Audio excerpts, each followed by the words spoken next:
You know, we're in a weird place inside of Destiny where wave frame grenade launchers don't really fondle the balls, which is a shame, considering at one time this was the meta. Forbearance literally defined the meta all the way up until, of course, it got nerfed and Bungie finally introduced area denial frame grenade launchers. But what if I told you Romantic Death, which is easily acquired from the Call to Arms event this week, is a weapon to go after? You've got attunement, which pretty much guarantees its drop. You've got a number of trait combinations that we would have died for on this archetype. And even though right now this current expansion that we're in is so heavily focused on Strand and Solar, doesn't mean that Void isn't right around the corner. And despite all the controversy about being top 10% or top 1% inside the Call to Arms event, getting these weapons literally doesn't require you being the top of anything. It simply just requires you to play. When you look at these different activities and you see those Ingrams dropping while having the attunement present, locking in a God roll can be done as easily as a few runs. The question is, what in fact is the God roll for Romantic Death? Let's start with our perks, guys. In columns 3, we have Repulsor Brace, Proximity Power, Stats for All, Feeding Frenzy, Threat Detector, and Reverberation. In our fourth column, we have Aggregate Charge, Destabilizing Rounds, Surrounded, One for All, Impulse Amplifier, and Chain Reaction. Now, starting with columns 3, I'm sure most of you are probably instantly drawn to Repulsor Brace. For good reason. Defeating a Void debuff target grants an overshield, which is huge for survivability. You kill a Void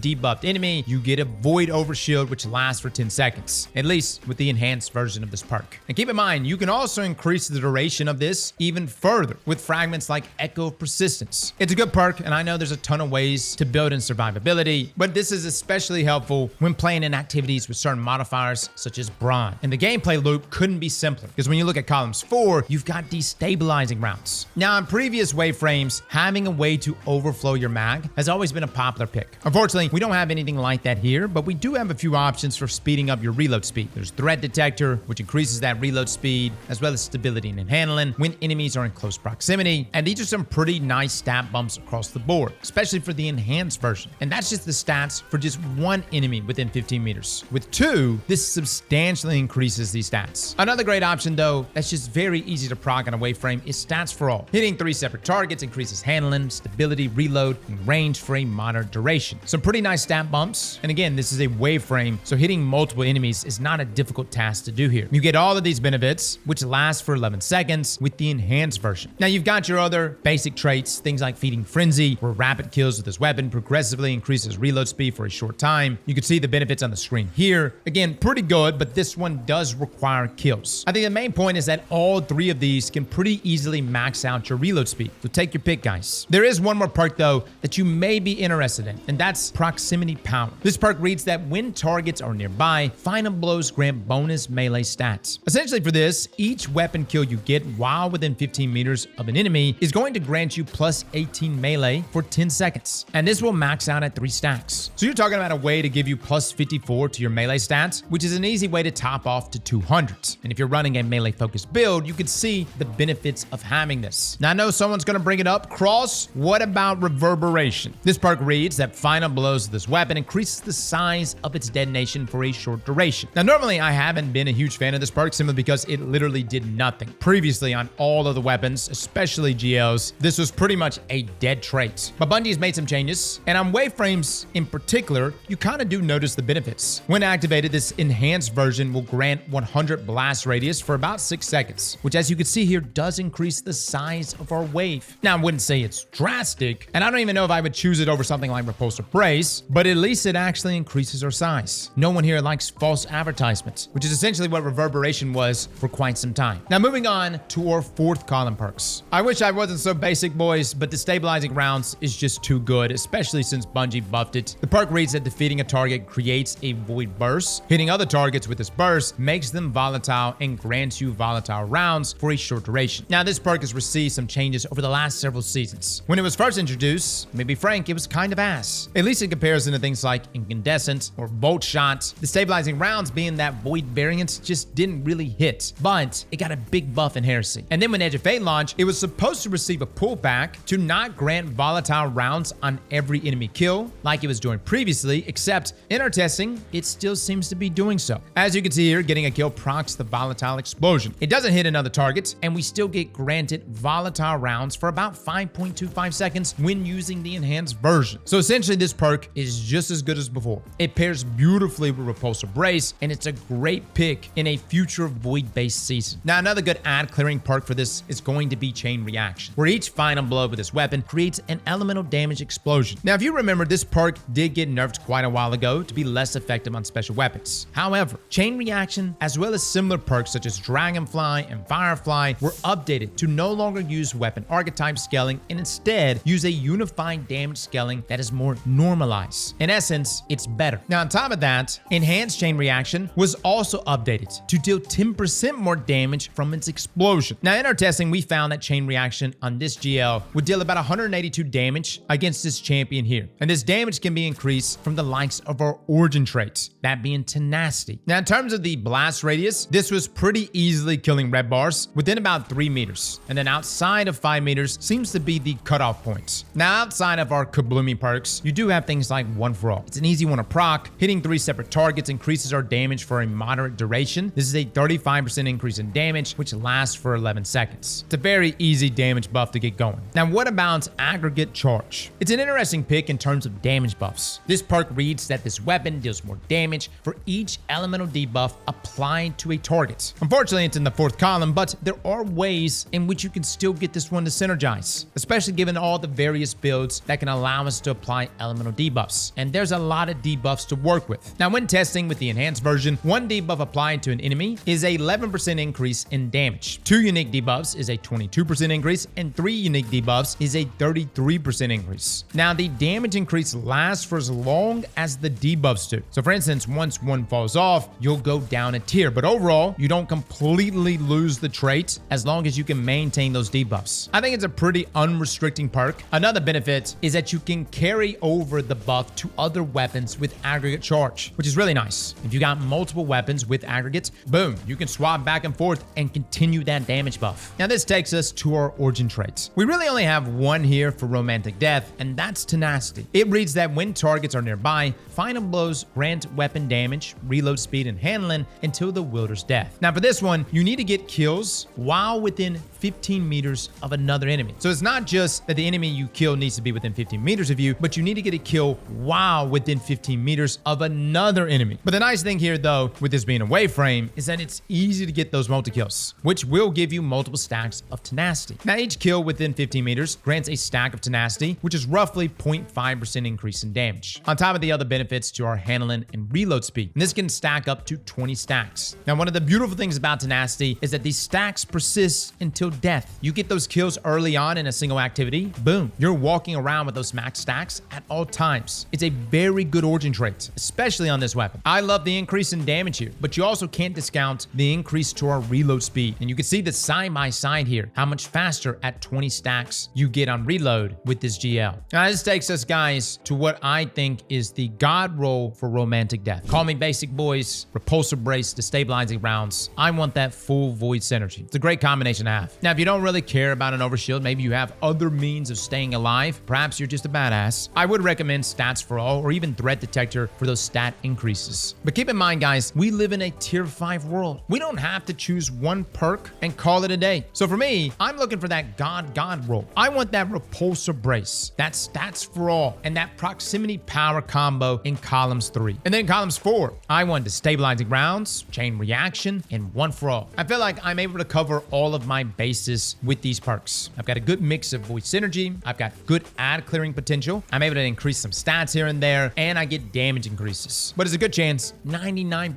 of the time, I'm going to be rocking Repulsor and Destabilizing Rounds. It's just too good. Even with the reworks to Chain Reaction, guys, Destabilizing is phenomenal, especially when we start to pair it with things like Tenacity. Now, if this GL doesn't impress you, I would say give it a go with certain exotics. Hunters, if you've got Gerfalcons, break this bad baby out. And keep in mind, next season, we won't have a featured exotic list, which means your exotic class items, most notably things with Spirit of Gerfalcons, will synergize here. And this also opens up things for Prismatic. But I think we should also look further than this. You see, in Renegades, Hunters are getting another exotic, which we believe is going to synergize perfectly with this weapon, specifically with Repulsor Brace. That exotic is Fortune's Favor, and it reads that after landing a final blow while at full health or when out of combat for an extended duration, your shields will recharge charge into an overshield. And get this, when you have an overshield, your weapons gain increased accuracy, stability, handling, but most notably, damage against combatants. Now, depending on that damage buff, guys, this could be substantial. You've got another means of feeding back into the weapon itself, giving yourself both overshield and increased damage. And even though I love Gerfalcons and Volatile, keep in mind there are still other ways to grant yourselves volatile rounds. So although today Romantic Death may not look all that impressive to you, especially given the fact that most people don't really care about waveframe GLs, I believe that this weapon is only going to get better as time goes on. Fellas and ladies, thank you all for coming and watching, and as always, Slap that like button like your mama told you right.